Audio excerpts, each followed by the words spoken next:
nouvelle semaine démarre avec de nouveaux engagements et de nouvelles résolutions. C'est la 34e de l'année 2024. Mesdames et messieurs, bonjour, les titres. Activité dans le marché d'Antokpa, les portefeuilles se préparent à l'éventualité de la délocalisation du plus grand marché de la sous-région. Une de nos équipes s'est intéressée au sujet. Vous aurez les précisions dans cette édition. Fin de la 4e édition de l'école d'été sur l'intelligence artificielle. L'initiative de la Fondation Vallée a connu la participation de plus d'une centaine d'apprenants venus de divers pays de l'Afrique francophone. Vous aurez les détails dans ce journal. Et puis, 70e édition du pèlerinage à la grotte mariale de Tassa. L'événement a connu son épilogue hier dimanche. Retour dans ce journal sur les temps forts de ce voyage de dévotion inscrit sur le thème avec Marie, prions pour l'unité et la paix. À nouveau, bonjour.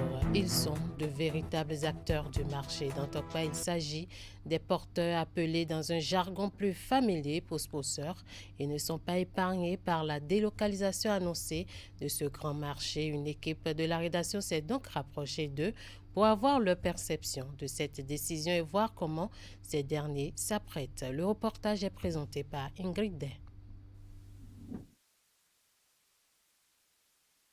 C'est le quotidien de ces hommes dans le marché d'Antokpa. Ils sont souvent sollicités pour porter et transporter les courses des usagers. Au sujet de la délocalisation annoncée de ce marché, ces porteurs ne cachent pas leurs inquiétudes. C'est une situation pitoyable pour nous puisque c'est un endroit qui nourrit plusieurs personnes et on veut délocaliser. Si on délocalise le marché, on aura du mal avec le transport pour aller travailler ailleurs. Si on enlève, on va souffrir, non? Conscients de ce changement prochain, certains se préparent afin de s'adapter aux réalités qui vont s'imposer. D'autres, par contre, implorent les autorités et les invitent à revoir la décision. Comme ils sont en train d'informer la population, donc nous sommes obligés d'accepter comme ça. Donc la population s'apprête déjà. Donc il n'y a pas de souci.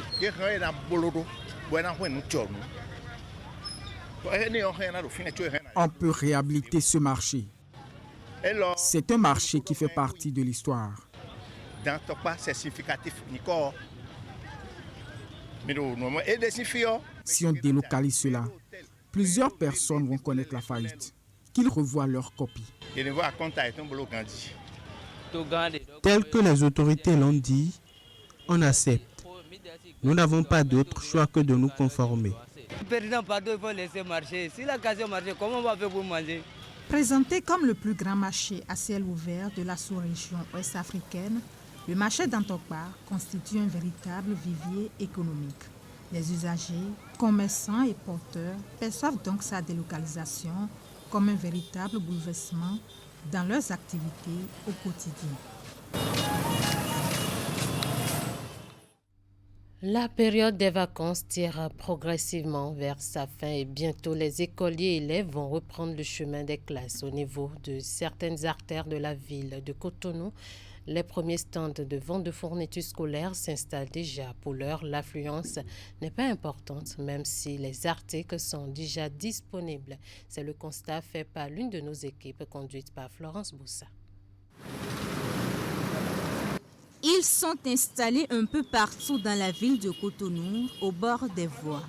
Des stands bondés de plusieurs outils scolaires et d'accessoires pour les écoliers et élèves y reprennent bientôt le chemin des classes. Les couleurs de la rentrée 2024-2025 s'annoncent déjà à Cotonou et environ. Ici, sur ce stand, Christophe, le tenancier, y expose un peu de tout ce qu'il faut à un enfant pour bien démarrer la rentrée. Mais pour le moment, l'affluence n'est pas encore au rendez-vous. Bon, ça fait environ la deuxième semaine que nous fermons, mais les gens ne sortent pas encore comme cela se doit. Mais un peu, je crois que ça ira. Comme Christophe, bien d'autres vendeurs rencontrés sont pour le moment confrontés à la mévente. Les clients se font désirer, les rendant oisifs par ici. Bon, cette année, nous avons constaté qu'il y a une différence, vraiment une différence, parce que les prix ont un peu augmenté.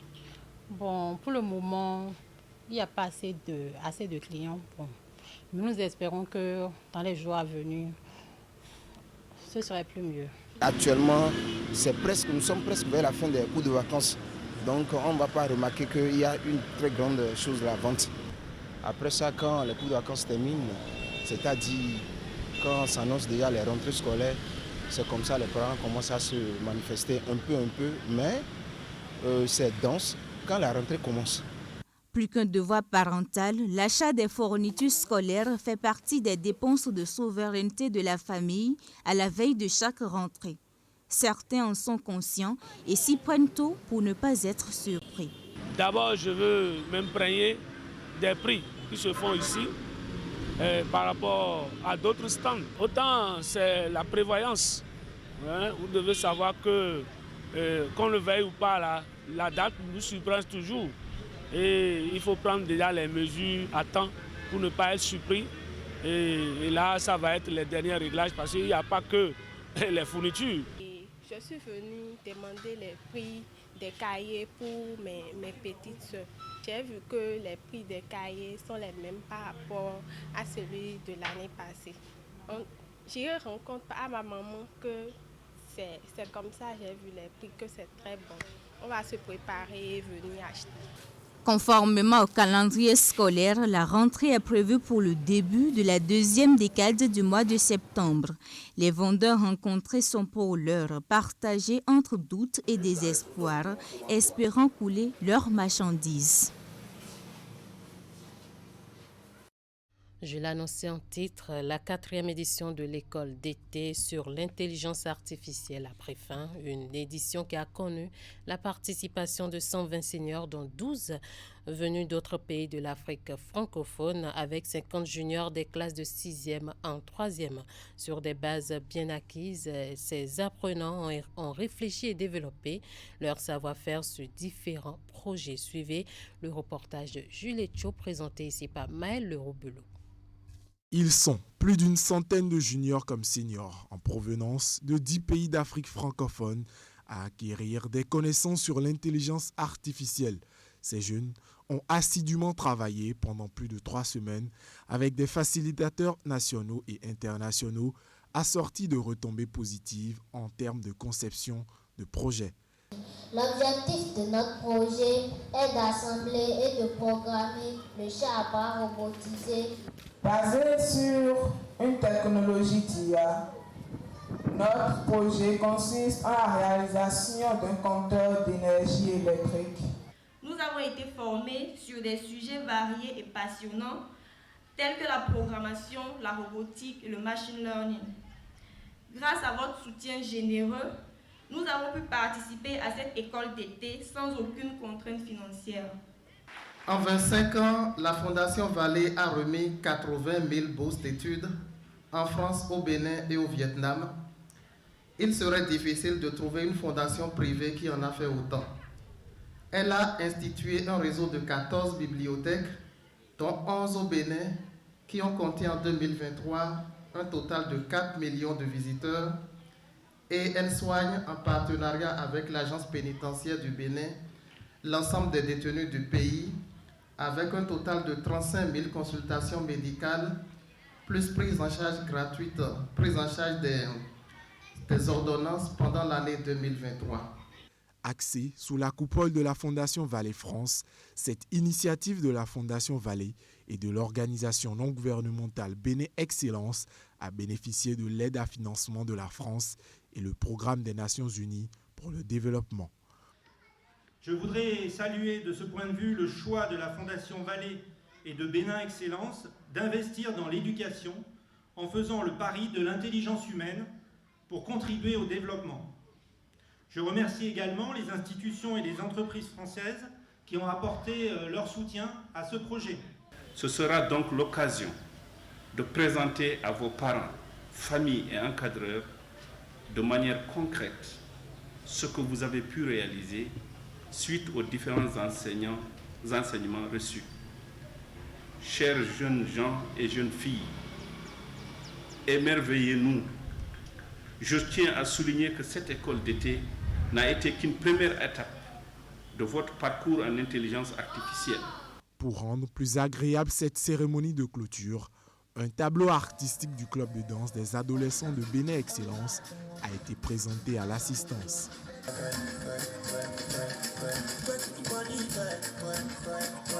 Après avoir pris connaissance de l'intitulé de chaque projet, les autorités se sont dirigées vers les stands pour se renseigner sur le contenu de chacun des projets. Au total, 16 projets dont 6 par les juniors ont été mis en place par ces 50 lycéens béninois de la 6e en 3e. Nous parlons à présent de la 70e édition du pèlerinage à la grotte mariale de Dassa. Le voyage de dévotion démarré depuis vendredi s'est achevé hier dimanche avec une grande célébration eucharistique. La messe pontificale a été présidée par Jean-Claude Rollrich, archevêque de Luxembourg. Le thème retenu pour la rencontre spirituelle est intitulé Avec Marie, prions pour l'unité et la paix. Les détails avec Imette Hélène Amonsou et Georges Vaudounan. Venus d'horizons divers, les chrétiens catholiques sont allés cette année encore se recueillir au pied de la Vierge Marie. Grand événement de rencontre et de prière, le pèlerinage marial à la grotte Notre-Dame-Arigbo de Dassa-Zoumé a une fois de plus drainé du monde. La force d'attraction que la dévotion mariale exerce sur chacun de nous est donc orientée vers le Seigneur. Et nous sommes venus ici comme des amis de Dieu, des chercheurs de Dieu et des adorateurs de l'unique Dieu vivant et vrai. Étalé sur 3 jours, le rassemblement cette année est couplé avec la célébration du jubilé des 70 ans de création de ce lieu saint, ponctué comme il est de coutume de séances d'adoration, récitation de chapelet, concert spirituel, chemin de croix puis d'intenses moments de méditation. La rencontre s'est achevée ce dimanche avec la messe pontificale, présidée par Jean-Claude Cardinal Rollrich, archevêque de Luxembourg. Dans son homélie qui a suivi les premières et deuxièmes lectures ainsi que l'évangile, le célébrant a surtout mis l'accent sur le thème retenu pour ses retrouvailles. Avec Marie, prions pour l'unité et la paix. Il a également invité les fidèles à non seulement prier mais aussi se retourner vers la Vierge Marie pour demander de plus en plus son secours et à se reconnaître en elle. Nous appartenons au saint peuple de Dieu, ensemble avec notre bonne maman Marie, qui est la mère de l'Église. C'est elle que, selon les enseignements de son Fils, et fidèle à la volonté du Père, nous engage comme apôtres de la paix et de l'unité. Et saint Paul fait bien, dans la deuxième lecture que nous venons d'écouter, de nous inviter résolument à la prière.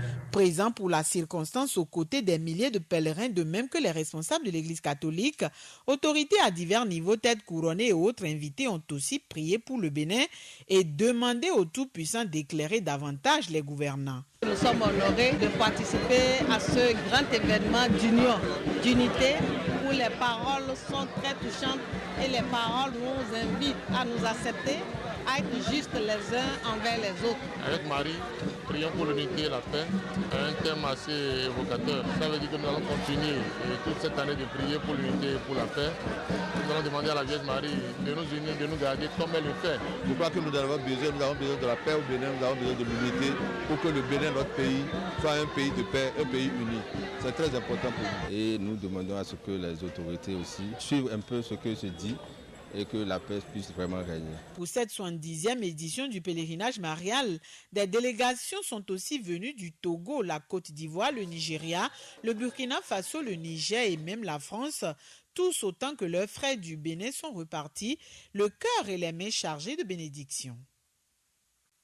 Dans le département de l'Ouémé, le Lions Club International District K103 à 4 fait œuvre utile à compter de maintenant et ce pendant 6 mois. Les personnes qui souffrent de diabète peuvent se rendre au centre hospitalier universitaire départemental de l'Ouémé Plateau à Porto Novo pour bénéficier d'une prise en charge quasi gratuite de la rétinopathie diabétique qui expose au risque de rendre le diabétique aveugle. Cette action sociale a pour objectif la préservation des diabétiques contre la cécité. Elle va également permettre à tous ceux qui le désirent de connaître leur état par rapport au diabète. Plus de précisions dans ce reportage.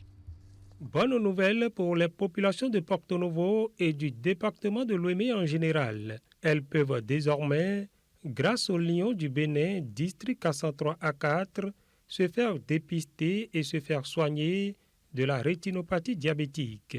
La rétinopathie diabétique est en fait l'ensemble des complications qui vont suivre l'excès de sucre dans le sang circulant.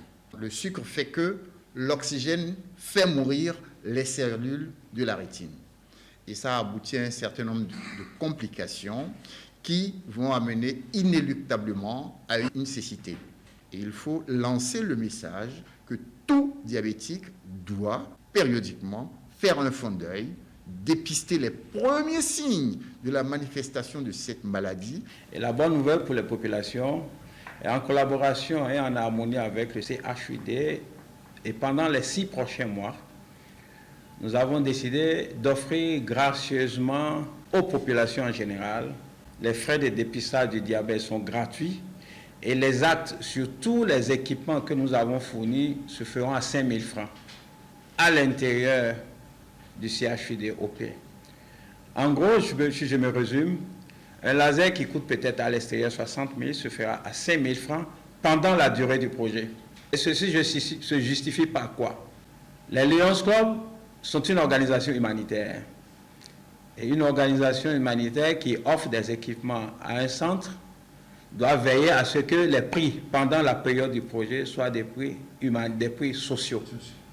Donc, les prix sont exclusivement sociaux et vont durer les 6 prochains mois. Cette action sociale des Lions du Bénin, district 403 à 4, entre dans le cadre du projet SFP 2142, financé par la Fondation du Lions Club International. Le projet a démarré par le don en septembre 2022 d'un important lot de matériel de dernière génération permettant de dépister et de traiter la rétinopathie diabétique. Le projet SSP 2142 est estimé, si on le met ensemble avec les projets TAG, à près de 250 000 $.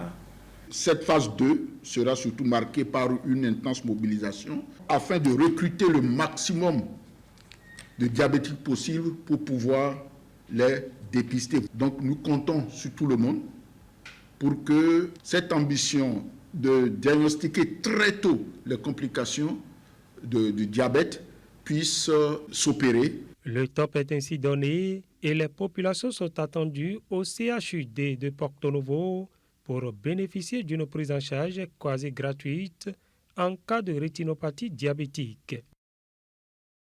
Du département de Lomé, nous nous rendons dans l'Atakora où les nouveaux bacheliers et les parents d'élèves de la ville de Nati-Tingo peuvent désormais choisir facilement une filière de préférence à la faveur d'une journée dite d'orientation et d'information initiée par l'Agence nationale de promotion de l'emploi ANPE. Ils ont été outillés sur différentes offres de formation pourvoyeuses d'emploi, les universités du Bénin et leurs filières ainsi que les conditions d'accès. Les détails avec Alassane Aouna. Comment le nouveau bachelier peut-il réussir une bonne orientation dans le choix d'une filière pourvoyeuse d'emploi? C'est toute la problématique de cette journée d'orientation et d'information de l'élève et de l'étudiant initiée par l'Agence nationale de promotion de l'emploi ANPE à l'endroit des futurs étudiants et parents d'élèves de la ville de Nati-Tingo. Nous avons constaté en amont que le jeune étudiant, quand il finit sa formation, quand il est sur le marché du travail, il est confronté à une équation. Quand on lui demande « mais pourquoi tu as choisi cette formation ?», il est incapable de répondre. Et c'est là qu'il se paye, il dit en réalité, ce n'est pas ce qu'il avait voulu, c'est ses parents qui lui ont dit de faire ça, ou bien on l'a classé malgré son choix. Alors il se pose fondamentalement un problème, c'est le problème d'orientation. C'est pour ça que nous sommes arrivés à Nati-Tingo ce matin pour échanger avec ces jeunes, mais surtout avec leurs parents, sur les clés, sur les éléments clés dont il faut tenir compte pour réussir vraiment une orientation gage de succès de son insertion professionnelle. Au nombre de ces éléments clés nécessaires à un bon choix, le chargé de l'orientation à l'ANPE propose 3 facteurs. D'abord, qu'est-ce qui passionne l'enfant? C'est la première des choses. Deuxième chose, en quoi il est le meilleur? Quelles sont les disciplines, les matières dans lesquelles il excelle pour faire un lien avec le métier qu'il pourra exercer plus tard? Et troisième facteur, qu'est-ce qui est demandé aujourd'hui ou dans un très court terme sur le marché du travail? Les besoins de l'économie. C'est la convergence de ces 3 cercles qui fondent vraiment une bonne orientation. Et c'est ces clés que nous avons partagées avec les parents, surtout en mettant l'accent sur le fait de ne pas imposer son choix aux enfants. Au cours de ces échanges qui se sont déroulés dans une ambiance participative, 4 panélistes ont bien voulu partager avec l'assistance leur parcours et leurs expériences personnelles. Parmi eux, Ousmane Batoko, ancien président de la Cour suprême, dont l'intervention a le plus captivé l'attention des participants. Se féliciter de cette belle initiative de l'ANPE. Ensuite, c'est de dire aux jeunes gens dont nous souhaitons une bonne orientation de leur formation, qu'ils aient foi en eux-mêmes, dans les choix qu'ils vont opérer au regard des filières qui les tiennent à cœur. Au sortir de cette journée d'orientation, ces futurs étudiants à la quête d'une filière pourvoyeuse d'emploi partent aguerris puisqu'ils connaissent désormais les différentes offres de formation, les universités du Bénin et leurs filières, ainsi que les modalités d'accès.